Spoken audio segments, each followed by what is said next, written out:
Welcome, YouTube and Twitch. Thanks for joining me.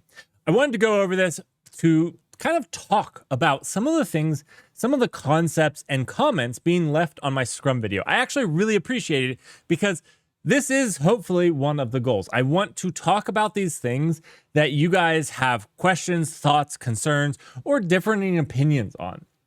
One of the things that came out was that there are some engineers who don't mind planning poker, but I want to take it from the angle of management. Management shouldn't like planning poker.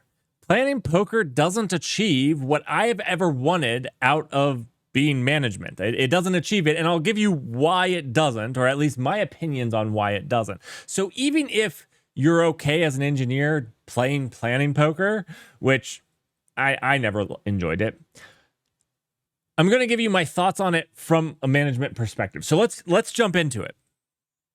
What we can see here is what are our goals? So whenever I look at something, you have to have a goal for doing it. Why do we play planning poker? What is it trying to achieve? Well, it's trying to estimate effort or project an amount of time. Those are like, maybe these kind of go hand in hand. They're kind of a differing amount of, they're actually a little bit different. You could say maybe calculating complexity. But the whole idea is you are trying to plan in such a way that you know how long something's going to take. Now, I know that a lot of people will say that story points isn't about time. We can go about story points another day. Leave a comment if you'd like to have one of these on story points and why I don't like story points. But the goal, whether it's story points or something else of planning poker, is to estimate effort or the amount of time, or you could say the complexity of something. That's the goal. So whenever we're looking at if it's effective, we need to be looking to see if that holds true. We need to be looking to see if it effectively does what we're looking to do. So let's dig into that. What is a point? It could be time, it could be complexity, it could be something else. I've heard many things on this. It can be nothing. It can be nothing at all. So depending on who you talk to, what Scrum Agile person you listen to, it's one of these things. And so when we're playing planning poker, we need to be assigning some number of points. I've never actually seen planning poker be done without story points. That's kind of a prerequisite for it. Now, I have issues with time and complexity. If you don't know the problem fully, you don't know how much time it will take. Another thing is, does everyone work at the same speed?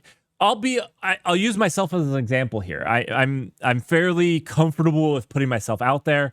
I work with some people who are much faster at the front end. I'm not saying I'm less of an engineer.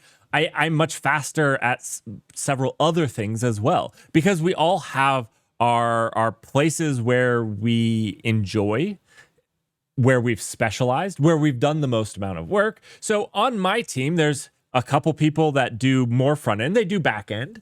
I can do front end too. I can do React up there with the best of them, but I can't do it with the best of them. But I can do React just fine. I can write JavaScript. I'm not great at either, and I'm slow at them, but I do it whenever I need to on the team. We all have our proclivities to what we enjoy, what we're good at, what we've specialized at, what we've spent the most time at. So not everyone works at the same speed. This makes assigning a time very difficult, right? Because that means that number is different depending on who takes the ticket. And planning poker doesn't assign these tickets to a person. This is not planning. Planning happens at a different time, different place. It's not mixing those two. So not everybody works at the same speed. So if we're talking about time, it's a really bad way of judging time for how long it's going to take. So it doesn't really do this very well. Now, another problem that I have, and this is a reoccurring one, does everyone have the same understanding of the issue? I challenge you, I've never seen a team, unless if it's a lot of people that do the exact same thing and have worked well together and for a long time, they don't have the same deep understanding of everything that needs to be done.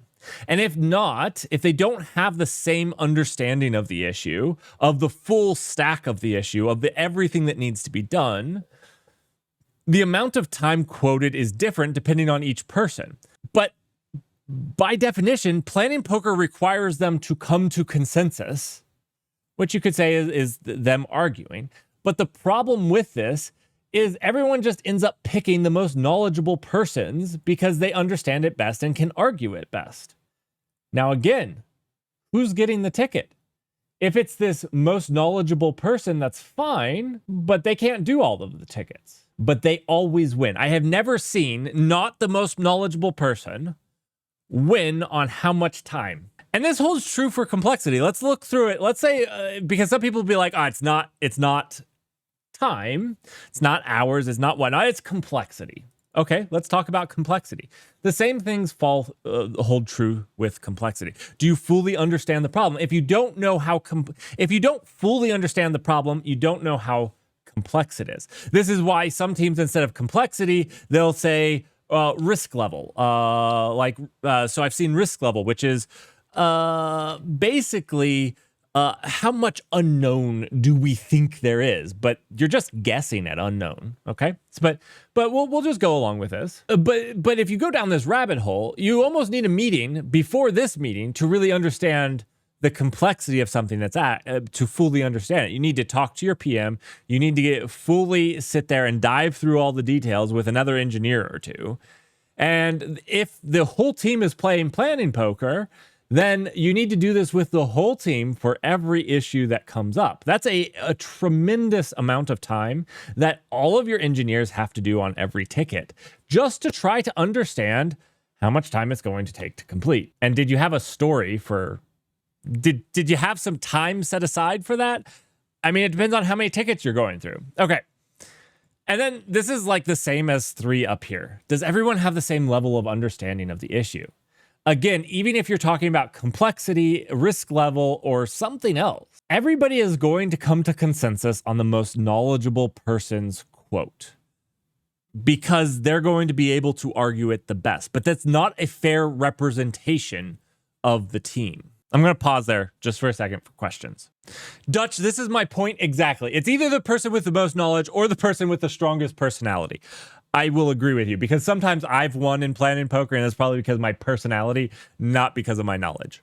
I do actually cut these sections out of the video unless if it's like really interesting or like I want to recap it. These little breaks I generally cut out of the video. Yeah, so one of the things that I want to talk about coming up is what else? If this stuff doesn't work, what can we do? Now, that's going to be another video entirely, but I want to talk about what else you can do.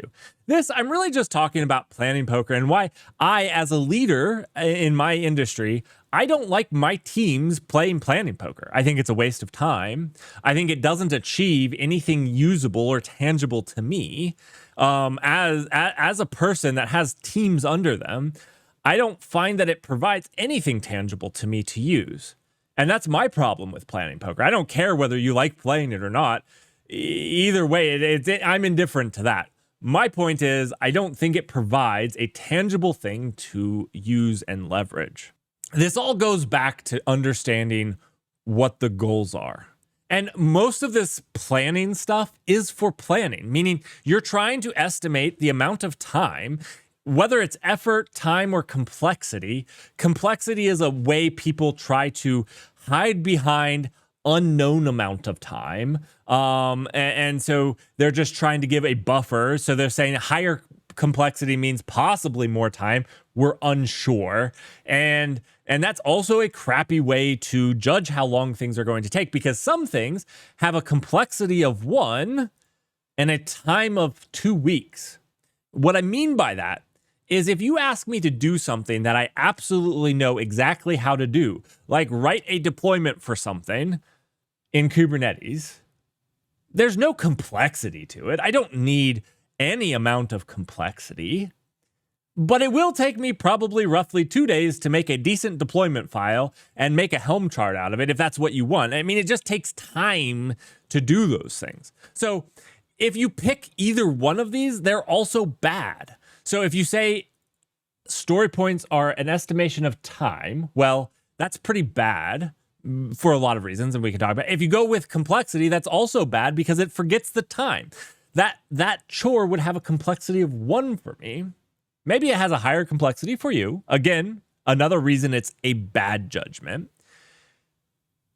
And 2, it just has an amount of time. So anyways, I hope you enjoyed this. This is my wipe planning poker. Even if you like it or don't mind it as a dev, I think teams shouldn't use planning poker for their estimating because I just find that it inevitably comes to the person that has the biggest personality or the most knowledgeable. And that's not really what we're trying to judge here when we're trying to plan how much work we can do. Thanks for joining me. If you're watching this on YouTube, you can join me live on Twitch. I might be streaming right now. I mostly stream on Tuesdays, Thursdays, and Saturdays. I also do a news stream on Sundays. Thanks for joining, and I hope to see you in the next one.